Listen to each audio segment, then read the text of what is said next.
My brother Arnold and I have been in the composting business for over 25 years now. And while our concentration has been, because we're on Long Island, our concentration has been on yard waste, we don't think about how much food waste we actually do. And we have a fairly substantial yard waste composting program. We compost over 200,000 tons a year of material. We produce over 500,000 cubic yards a year of finished soil and mulch product that we have been able to successfully market 100% of every single year. But we have been fooling around with food waste for a little while now, and while it's a small percentage of what we handle, it's not insignificant. It's somewhere in the area of 10 to 15,000 tons a year, which probably for a lot of composters would be 100% of their throughput. But for us, it allowed us to kind of go on a learning curve on how to handle the material. But because we've historically relied on turned windrow technology, which has very little process control, we've been forced to be very selective about the kind of material that we take in. So we can't have any contaminants, no plastic bags, no metals, etc. Bigger than that, no meats, no fish, no oils. They are problematic with an outdoor turned windrow technology. But when we decided to robustly enter the food waste area, we wanted to make sure that the facility we built was as bulletproof as we possibly could. And we first looked to composting because we're composters.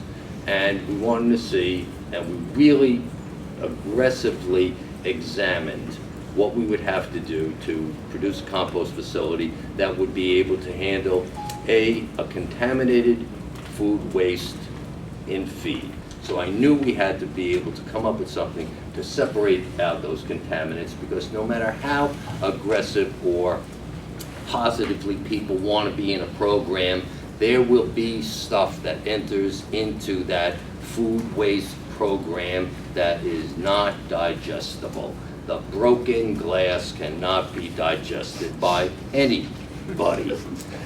So we first looked at composting on what we had to do to make a compost facility that could handle this.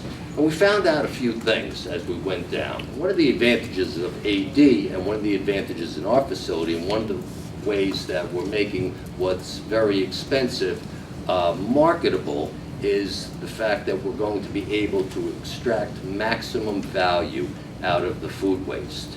Meaning, we're going to take this food waste, or we're going to take the infeed in general, and the infeed's going to come in, it's going to have a whole bunch of stuff in it. It's going to have plastic bags, and it's going to have boxes, and it's going to have tomato jars unopened with the tomatoes in it, and it's going to have an unopened can of tuna fish, and it's going to have an unopened, expired, kind of gnarly, bacon package in there.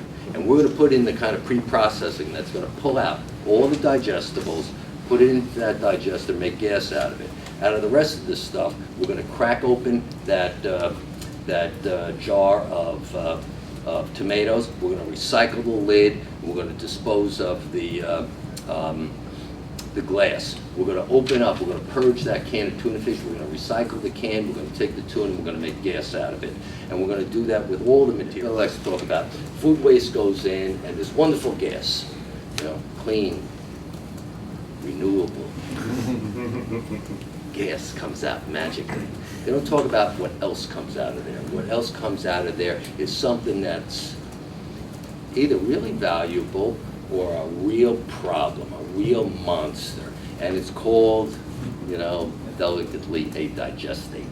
And if you ever see what this digestate looks like, it looks like the filthiest water you could possibly imagine.